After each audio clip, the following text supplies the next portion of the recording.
Hi, I'm Cynthia Schiller. Please like and subscribe. We're going to talk about the criminal mind. That's one of my favorite things to get into. Now, there's a lot of comorbidity going on between people with mental illness.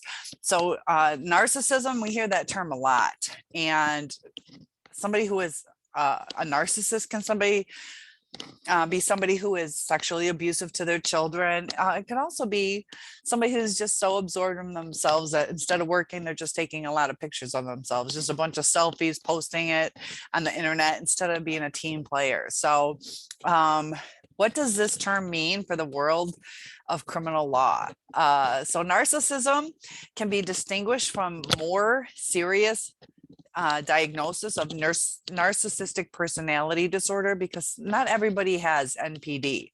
So it's estimated that, it could be anywhere from 5% to 25%. Not everybody's been diagnosed, but, it doesn't mean that people who haven't been diagnosed don't engage in some of these forms of narcissistic abuse, criminal behavior, illegal behavior. So every one of us, we have some basic traits of narcissism. Sometimes we are self-focused, just like the narcissist, they do it to more extreme. Sometimes we have a lack of empathy. We're too wrapped up in what we're going through. And a lot of people have a desire for power and control. We want to be in control of our schedule or being able to just do certain things that we want to be able to do. So how we handle it makes a difference. And psychologists are often quick to point out that some narcissism is necessary. It's okay in some aspect, in some degree. It's kind of coping skills, how to get through life. But there is like an evil component to it if it's taken to extremes. So it becomes pathological when these traits are only devoted to this person, that they completely forget everybody else surrounding them, when they have no compassion. There's times we get wrapped up in things, but sometimes that's kind of like fleeting. A criminal or a narcissist, they really lack that compassion, and their desire for control and power becomes twisted in causing them joy. And you'll see that with a lot of your narcissists. If you guys can share your stories to validate other people's feelings, that yeah, sometimes I've experienced it too. Sometimes it just seeps out. You don't always see it because sometimes it's done between them talking to their friends without you being present. But they'll express joy, and they don't always have to verbalize it. Sometimes you'll see them laughing or smiling, and there are a lot of famous narcissists out there. So this kind of sounds like a description of a mass killer. That's because some of these more infamous dictators, killers throughout history, have exhibited these types of traits within narcissism and NPD. And also a lot of famous narcissists had a high rate of comorbidity. So they were suffering from narcissism, but they also had often another disorder, or maybe even two or more. So what does narcissism look like? We can talk about O.J. Simpson. Before he murdered his wife, he was very charismatic. A lot of people adored him. And, then, sorry, ouch, sharp glasses. Now O.J. Simpson had some other types of traits that are typical to narcissists. Like when his wife was pregnant, he would joke around, kind of tease her, call her fat. And because he was so charismatic, he's like, no, I'm just joking. And, it was dismissed. He was hurting her feelings, or he at least was not being supportive or trying to hurt her feelings. And, you shouldn't joke around so much like that. You should be supportive, because usually, women might start to feel self-conscious because it's a pretty quick change from 0 to 9 months. And you always want to feel pretty, your hormones are out of control. And so he was cutting her down. So he had a lot of public affairs, and frequently beat his wife. So some of these behaviors, like teasing his wife, isn't criminal, but it is a trait and common among highly narcissistic people to end up eventually being abusive, violent to the people they're in a relationship with. And then we also have Ted Bundy. Now, Bundy gave psychologists and also investigators a lot of different numbers and start dates of his killings.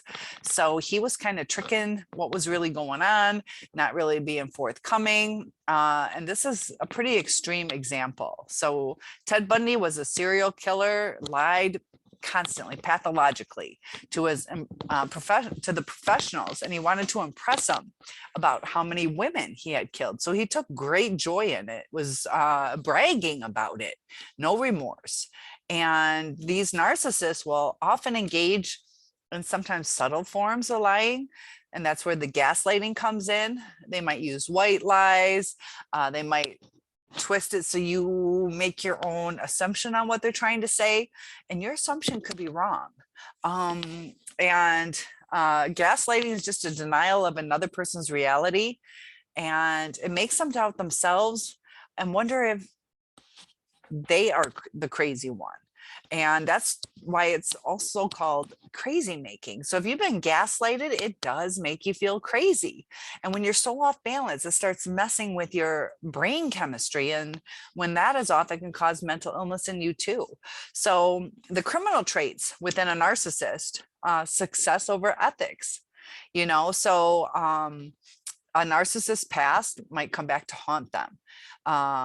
And if he's been out of success for a while, he'll try to achieve it at any cost. That's why sometimes these serial killers might lay dormant for a while. They had their fill, and then when something triggers them, they're going to go out and do it again. So they might be obsessed with monetary success. They might, like Ted Bundy, want to have all those trophies, those dead women, to show in his mind that he was powerful. And that's often to overcompensate for how powerless they feel. Because just like we're trying to get that balance back between, or we were, hopefully we're not, get that balance between our narcissist and us, they're trying to find a balance, and they overcompensate.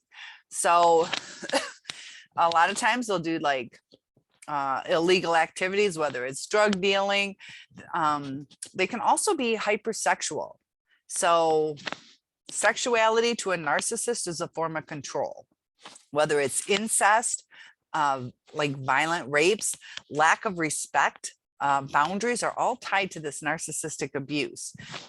They often like to blame other people, and that's just a basic symptom of narcissism, is how they don't take the blame. They don't take the accountability.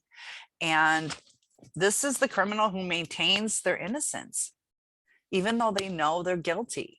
They'll blame others. They'll have no problems putting it on a scapegoat.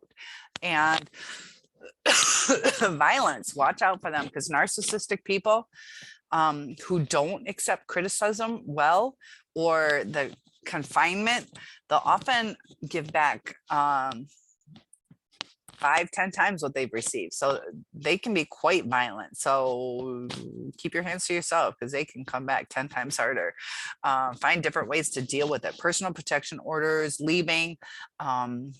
Just be aware that one of the most dangerous times is leaving a narcissist or leaving an abusive relationship. So prepare for that.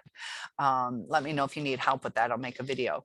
So narcissists love to pit people against each other, and often leading this winner into a life of isolation with a narcissist. So they can pit in the non-criminal world, if they're male in a traditional sense, they might put the wife against the mistress, things like that, and he gets a kick out of them fighting it out, and kind of gets that adrenaline rush. He might pick one and then think about going back to the other, back and forth. It's just control, and they get a kick out of it. They get a kick out of stirring up our emotions. They say they hate seeing us cry, but at the same time, they love it. It's so weird. But anyways, so not everybody who commits a crime is a narcissist. So that's important to know.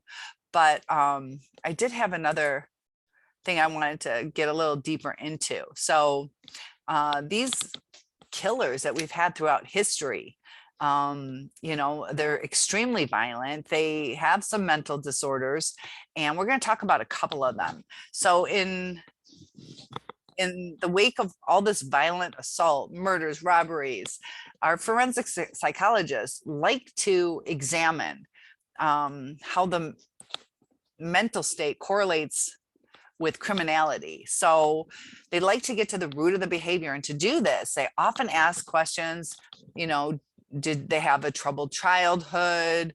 Do they exhibit empathy for others? Also, they ask them about, did you self-medicate with drugs or alcohol? They're trying to understand what caused them to act the way that they did. And that's kind of what we're doing now, is trying to figure out what went wrong. Why did our narcissist act that way? Was it something we did?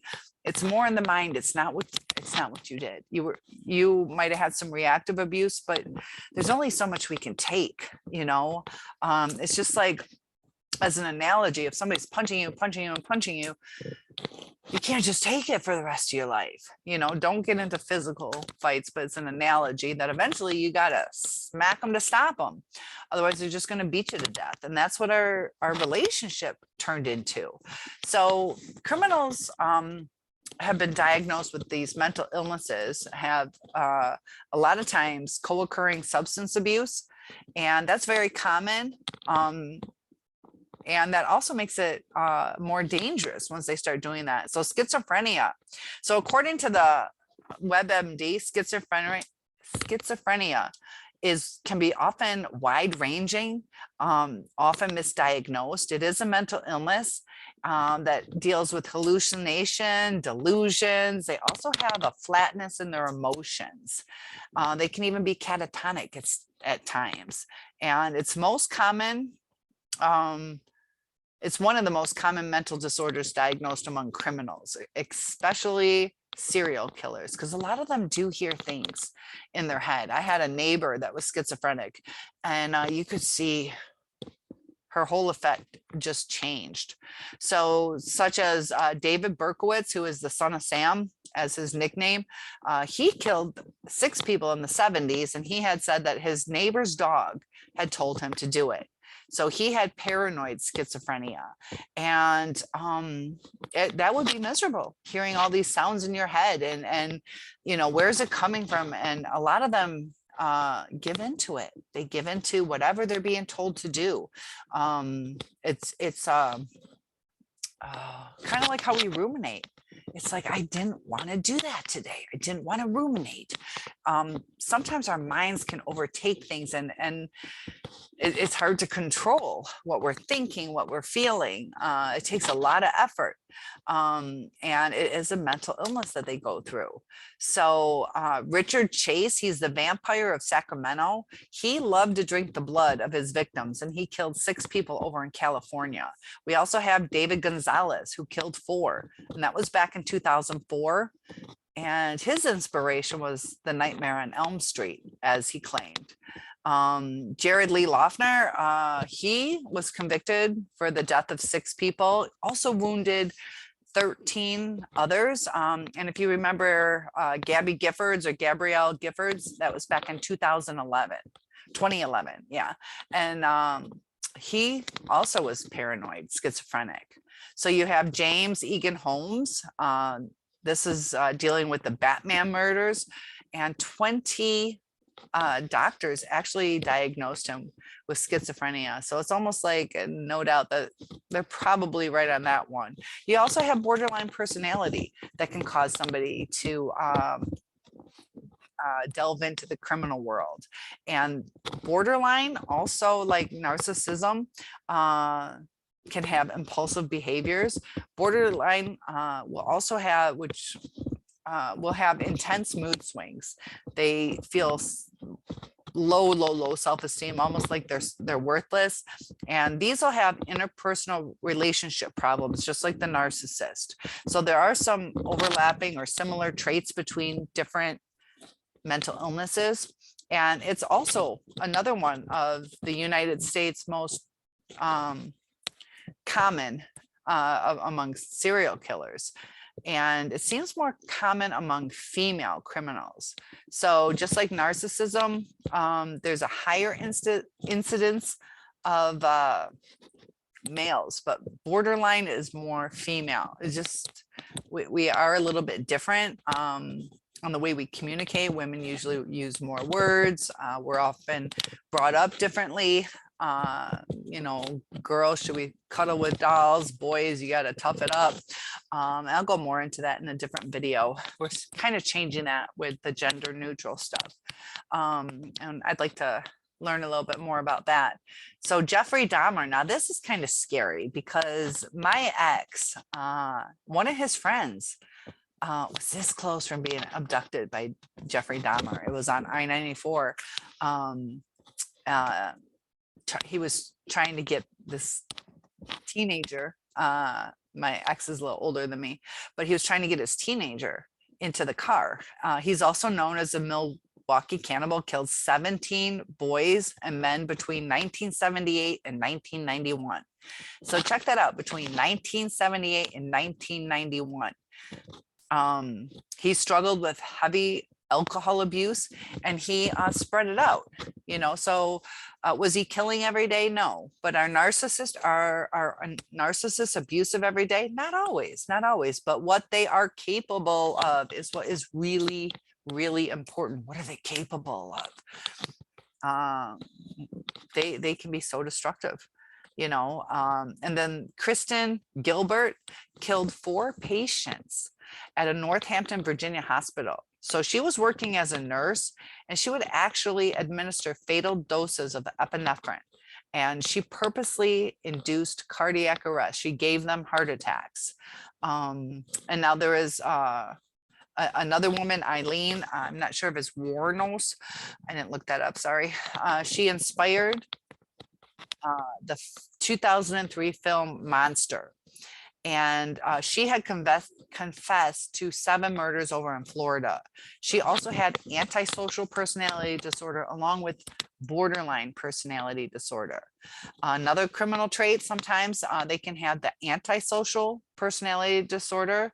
This is also known as psychopathy, and it's a mental disorder that has a total disregard of the feeling of others. So narcissists have some empathy, not a lot. So be careful when you're watching. And I also slip up sometimes too when we say a narcissist has no empathy. They can have some. They can have some varying degrees. But a person can be a psychopath and a narcissist. So be careful on that stuff too. We don't know always what somebody's comorbidity is. So as you guys are, I guess, let's say you accept that your person is a narcissist. I'm bringing all this extra stuff too, because there is comorbidity sometimes, and we have to be aware of it because, you know, if somebody has psychopathy, they can be extremely dangerous. So what's interesting about this is it can affect 47% of male inmates, 21% of female inmates. So antisocial is more prevalent among men that are criminals. It's been diagnosed among 3 of the most ruthless American serial killers, such as Ted Bundy, John Wayne Gacy, Charles Manson. Now, Ted Bundy, he was a necrophiliac, infamous killer, confessed to 30 murders. And John Wayne Gacy was the killer clown, raped and killed 33 boys. And these are large numbers, depending on where you are. I learned for a serial killer, it has to be 4 over a series of time. Not just like in one instant, like you went in somebody's house and killed 4 people. Serial means it's over time. Other places are different numbers, but that's what I learned in law school. So Charles Manson, leader of the Manson family cult, mastermind. And that was from 1969. There were murders at the home of Sharon Tate, and he had, like I said, antisocial personality disorder. So these 3 disorders are commonly seen among criminals, but you know, there's also been a number of killers who never got diagnosed. doesn't mean that, people are always good people just because they don't have a diagnosis. So, Dean Coral, known as a candy man, there's also known as a Pied Piper. He kidnapped, raped, and killed 28 boys within 3 years. 28 boys in 3 years, and that was over in Houston, Texas. And he never had a diagnosis put upon him. Timothy McVeigh, and that happened in 1995. I remember it. It was over in Oklahoma. He was an Oklahoma City bomber. Now he killed 168 people, injured over 600. And yet he was never given a mental illness diagnosis. He's the one who brought like a van and explosives, and it was just a sad, like the whole building like crumbled and hit the preschool and that was within that building, and just a lot of people, all different ages, died. So mental illnesses within these prison populations, also among criminals. Sometimes criminals, they get paroled out. They get set free after they serve their time. So we're dealing with those people within our society. And if they have that mental illness that is not taken care of, there's recidivism where they can go back. Also, it's kind of interesting because based on my studies in criminal justice, they had said like after 7 years, you kind of break your criminal. And that's more, in my opinion, among kind of like the healthy people, the people who just didn't do right. We're not all perfect. Sometimes desperation makes you steal, little things like that. But after 7 years, you kind of break the person to where now the prison system has the prisoner compliant. They just go through the motions. They just kind of give up. This is my life from now on. So if they have a mental illness, it's really hard to conform because they have that mental illness. So the reason I bring that up is because a lot of marriages kind of fall apart at that same time too. What is it about the 7 year? They talk about the 7 year itch. A lot of divorces, the average is around 8 years. 7 years, it's usually when they file though. So when we say people were married for 8 years, if divorces were quicker, it would technically be 7 years. All different times, but that's the average or the mean. So it's important to have rehabilitative services and treatments, because we gotta deal with the danger at hand. And, with the entitlement and things like that, a lot of times criminals might not want to be healed. It's easier in jail. They might not want to have to get a job. They feel like they're misfits, or they're lazy, or they're hearing some pretty cool stories within jail or prison. Jail is a year, prison is over that. But they learn a lot of shady things. They got the best teachers in there, teaching them how to, get away with things, because they can say, yeah, I would have gotten away, but I was dumb and I wore Nike tennis shoes that had a swoosh on the bottom, so they knew it was me. Little things like that. So you're like, oh, I got to make sure my shoes and whatever. But I find it fascinating what we're able to do now with criminal science, forensic science, little things, but still people, cameras are all over the place. The DNA testing that we can do, there was one, it was a murder of a prostitute, and they had found this little tiny hair and they couldn't figure it out. It took quite a while. They knew it wasn't a human hair, it wasn't a cat hair, it wasn't a deer hair. They're searching, and it was some unique squirrel that brought them back to this location, and it was just very interesting. Little tiny things, and yet people still feel grandiose that they can get away with it. But with mental illness too, please remember, they don't care. They don't care. And I said before,